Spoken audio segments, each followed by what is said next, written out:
relève ce fameux soir où les gens s'amusent et se déguisent, les âmes finissent morcelées, scellées lorsque l'enfance se brise. Horreur, mystère, un banc glacial, je vais trembler jusqu'en Antarctique. Légende urbaine, creepypasta, c'est l'heure du récit fantastique.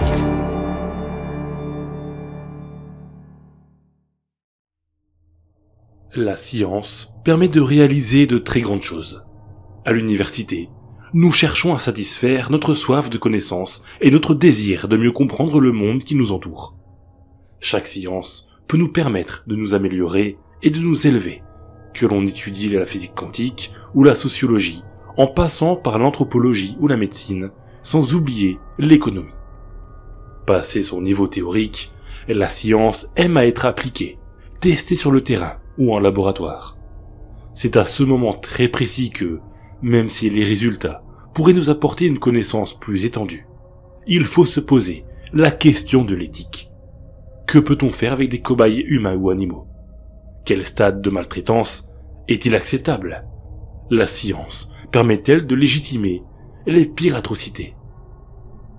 L'histoire de l'humanité est marquée par un certain nombre d'expériences scientifiques, sociales ou psychologiques que l'on n'accepterait sans doute jamais à notre époque, tant elles témoignent de la cruauté dont l'homme est capable. Petit tour d'horizon non exhaustif pour rappeler l'utilité des commissions d'éthique dans les universités. L'expérience de Stanford. L'une des expériences les plus célèbres en psychologie et sciences sociales a été menée dans les sous-sols de l'université Stanford, aux États-Unis.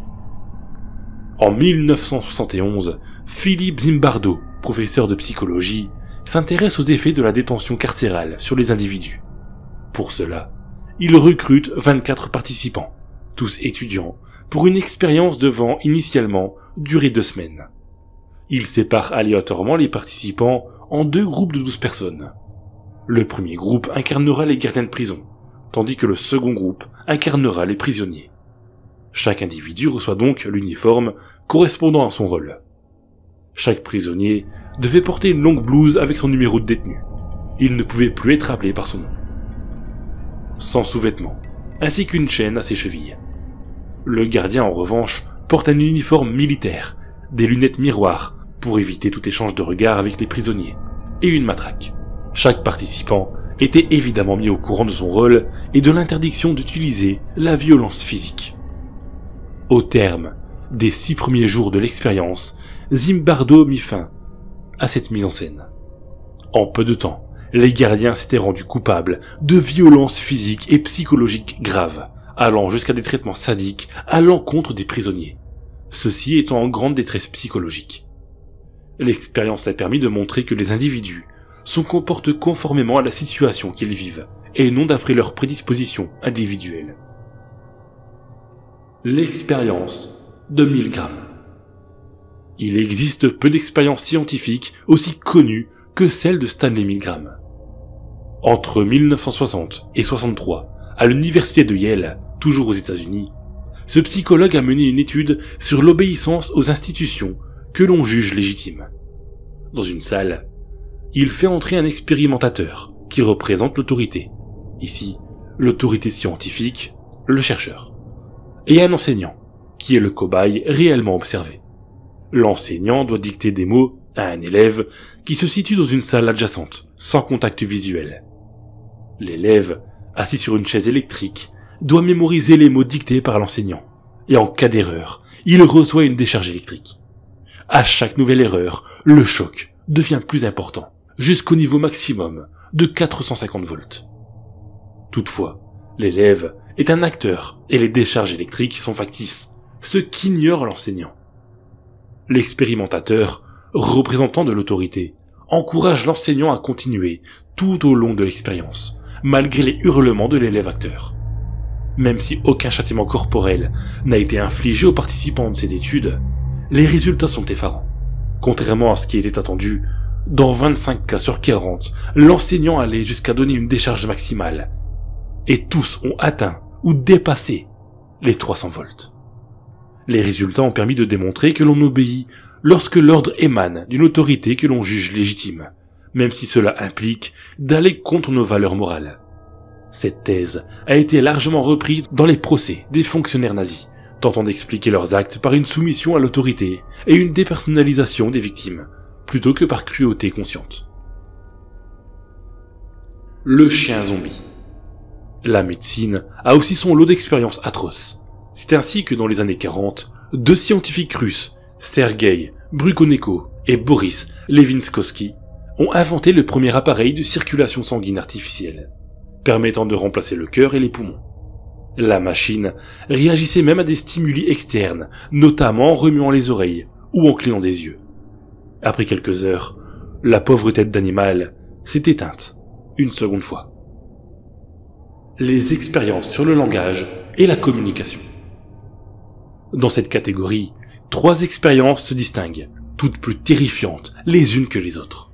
Tout d'abord, l'expérience appelée Monster Study, qui s'est déroulée en 1939 à l'université de l'Iowa, aux États-Unis, visant à soigner le bégaiement chez l'enfant. Pour cela, 22 orphelins présentant ce trouble du langage étaient séparés en 2 groupes de taille égale. Le premier groupe était encouragé et traité avec gentillesse, tandis que le second était traité avec méchanceté, à la moindre erreur. Sans surprise, le second groupe était en telle souffrance psychologique que certains de ces enfants n'ont plus été en mesure de parler. Des années plus tard, la justice américaine a dû dédommager les participants à cette expérience. Dans les années 70, le psychologue américain Harry Harlow se distingua par une expérience sur la communication. Cette fois, les cobayes sont des bébés singes.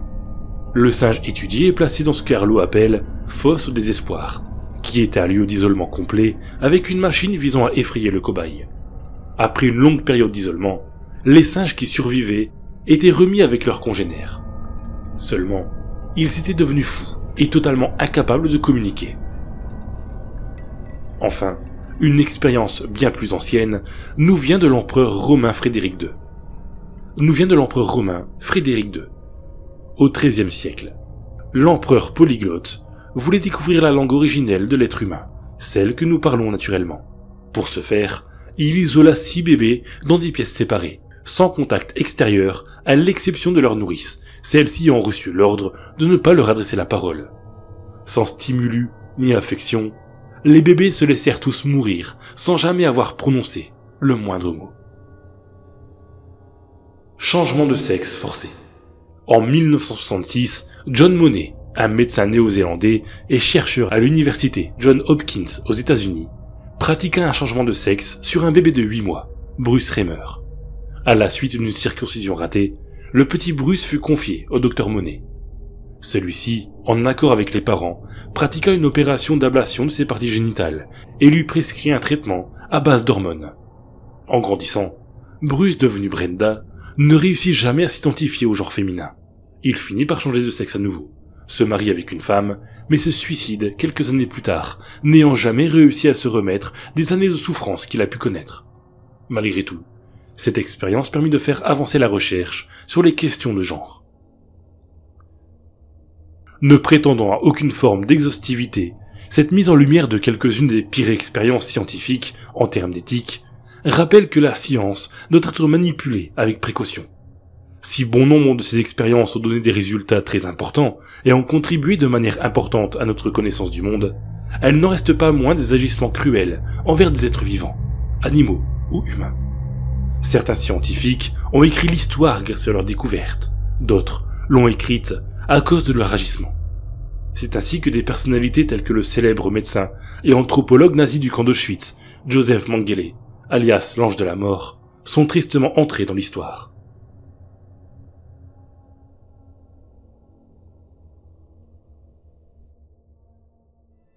Les morts se relèvent ce fameux soir où les gens s'amusent.